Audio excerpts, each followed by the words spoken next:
میں اپنے استاد حضرت اقدس مولانا لطف اللہ صاحب سے پڑھنے جاتا تھا تو ہمارے گھر سے حضرت کی مسجد تک 2 راستے تھے، ایک دریا کا راستہ، وہ 5 منٹ اور 4 منٹ کا تھا، بس ایک سرے پر گاؤں کے کنارے پر دریا کے کنارے ہمارا گھر ہے اور اس سے چند قدم پر حضرت صاحب کی مسجد کنارے پر ہے، تو یوں دریا کے کنارے بالکل شارٹ،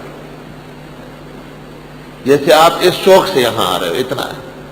دوسرا راستہ گاؤں کا تھا، اس میں آدھا گھنٹہ لگتا تھا، وہ بہت طویل تھا اور بڑا پرامن تھا۔ مجھے اپنے بڑے کہتے تھے کہ تم یہ دریا والے راستے سے مت جاؤ، لیکن جب ان کا خیال نہیں ہوتا تھا تو میں وہیں سے نکل جاتا تھا۔ فجر کی نماز حضرت کے ہاں جا کے پڑھتا تھا، اور سرحد میں نماز فجر ذرا اندھیرے میں ہوتی ہے، تھوڑے سے لوگ کام کاج کے لیے نکلتے، علماء جلدی پڑھا لیتے۔ ہماری مسجد میں نماز سے پہلے میں نکلتا تھا اور حضرت کے یہاں پہنچ کے حضرت مجھے دیکھ کے پھر نماز کے لیے آگے ہوتے تھے۔ میں جب جاتا تھا تو راستے میں مجھے ایسا محسوس ہوتا تھا بالکل اندھیرے میں دریا کے کنارے کہ میرے پیچھے کوئی دوڑ رہا ہے۔ میں نے اپنے استاد اپنی والدہ کو کہا، والدہ صاحبہ نے کہا استاد جی کو گئے، حضرت الاستاذ کو کہا تو وہ چپ رہے، کچھ دیر تھوڑی دیر خاموش رہے، اور پھر فرمایا کہ بسم اللہ الذی لا یضر مع اسمہ شیء فی الارض ولا فی السماء وهو السمیع العلیم، 3 مرتبہ پڑھ کر چلو اور پیچھے مت دیکھو۔ الحمدللہ وہ دن ہوا، آج کا دن ہوا، مجھے وہ تکلیف نہیں ہوئی۔ بزرگان دین کے کہنے سے فائدہ بہت زیادہ ہے۔ آپ ویسے ایک عمل کرتے رہے اور اپنے کسی استاد اور شیخ کو کہے کہ آپ مجھے اس کی اجازت دے دیں، فوراً اس کا اثر ڈبل ہو جائے۔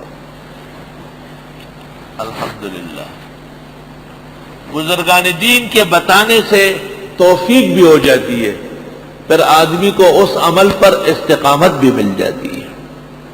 تو بزرگوں سے اپنے آپ کو مستغنی مت سمجھو۔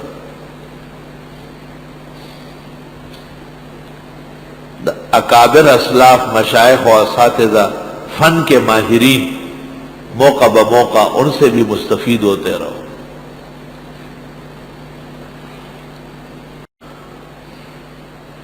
کہتے ہیں کہ حضرت معاویہ رضی اللہ عنہ نے، مورخین نے لکھا ہے، کوفے کی جامع مسجد میں مغرب کی نماز پڑھائی اور نماز میں پڑھا بسم اللہ الرحمن الرحیم الحمدللہ۔ جب نماز ختم ہو گئی لوگ کھڑے ہو گئے، ہنگامہ ہو گیا، یہ کون سی ما هذه الصلاۃ، یہ کون سی نماز ہے؟ معاویہ نے کہا کیوں؟ کہ یہ فاتحہ سے پہلے بسم اللہ ہم نے پہلی مرتبہ سنا ہے۔ معاویہ نے کہا آرام سے رہو، ٹھہرے رہو۔ 10-12 آدمیوں کا وفد تیار کیا کہ چلے جاؤ مدینہ منورہ، پوچھ کے آؤ رسول اللہ صلی اللہ علیہ وسلم کی نماز۔ وہ آدمی مدینہ منورہ آئے، ٹھہرے، کئی دن رہے، واپس چلے گئے۔ حضرت معاویہ کو جا کے کہا کہ یہ پوچھنا بھی بے وقوفی تھی، کیونکہ کسی کی نماز میں بھی فاتحہ کے ساتھ بالجہر بسم اللہ جز کے طور پر نہیں۔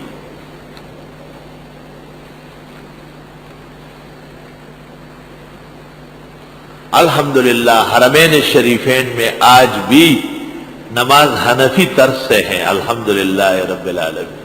جنازہ حنفیوں کے مطابق، تراویح 20 رکعت، چاروں ائمہ،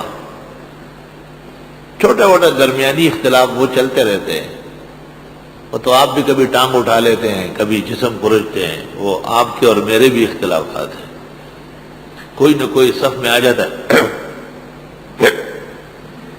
حلقہ پمارا ہی بانس شیطان سور دے صدر منشوی، ذرا سی قرات ذرا لمبی ہو جائے یا ہم موج میں آ جائے تو اس کو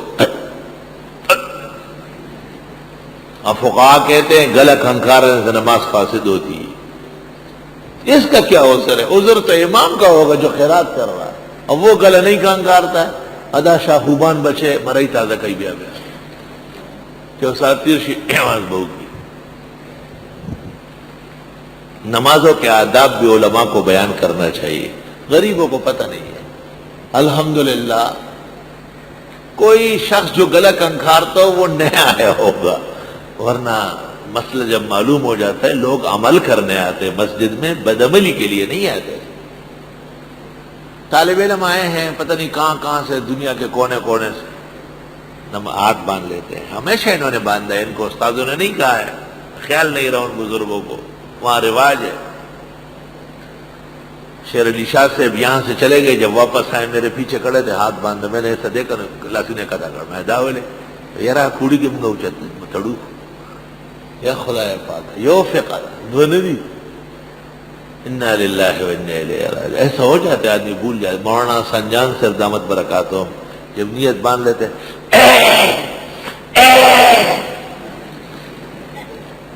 ماں اور تینا مصطفیٰ صدق سویل نشم ازخن جوڑا ہے ماں تما والے مخ کے گئے، میں جب جوڑے 2 گھنٹے میرے ساتھ وہاں بیٹھے رہے، خدا کی قسم ایک دفعہ گلا نہیں کھنکارا، اور جب مسلی تھے مخ کے گئے جالا ہو گور۔ شیخان کبیران، استاذان عظیمان، ان کی عظمت علم و عمل سرام کو پر وہ بہت بڑے ہیں۔ بس چیزیں علاقائی ہوتی ہے، خیال نہیں ہوتا۔ جب ہم نے عرض کیا تو انہوں نے فرمایا انشاءاللہ خیال رکھو۔ انہوں نے یہ نہیں کہا کہ میرا کوئی موقف علیحدہ ہے، نہ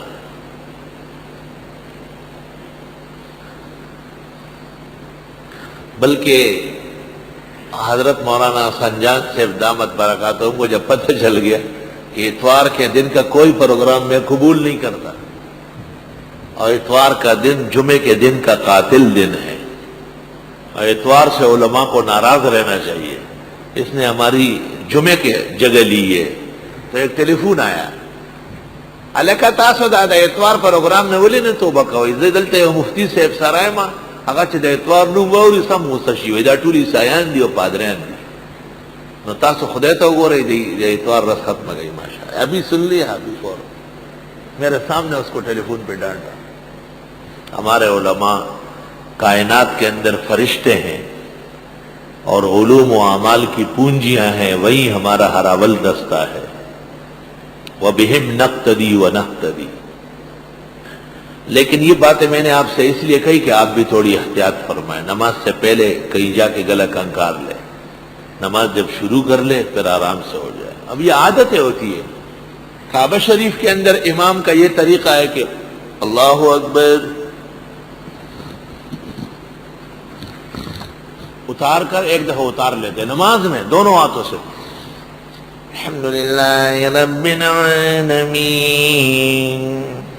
اس دفعہ منگ کل اثر گئی، منگ تا پتہ ہے جو بکوزہ کا مجھ کی بے ہوا جولا مجھ کو ختم شوئے، فلا حول ولا قوت الا باللہ۔ لوگ یہ سمجھتے ہوں گے کہ یہ حنابلہ کی نماز ہوتی، امام احمد ابن حنبل ایسے بے ڈنگے تھے اور ان کے اکابر علماء، نہیں، یہ ان کی اپنی کمزوری ہے۔